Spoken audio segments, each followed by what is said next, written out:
The third study we heard about this afternoon was the first presentation of the ARCHES clinical trial.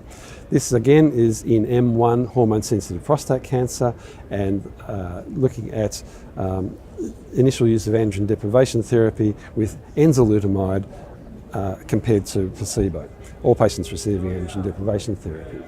The primary endpoint of this study was radiographic progression-free survival, and after a fairly short median follow-up of 14.4 months, the study reached its primary endpoint. There's a positive benefit in terms of radiographic progression-free survival. The medians are still rather immature and will change as there's longer follow-up and the data are more mature. It's still far too early to see an impact on overall survival.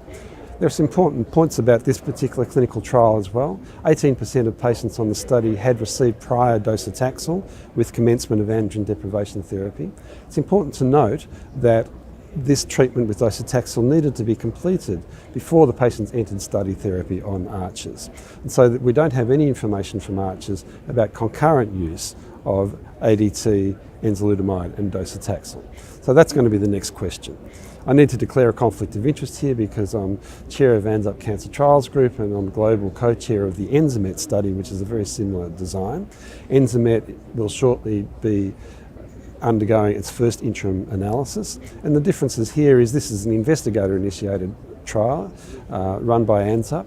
The primary endpoint is overall survival, and a significant proportion of patients will be receiving or have received docetaxel in combination with ADT and enzalutamide. So we await those results with interest.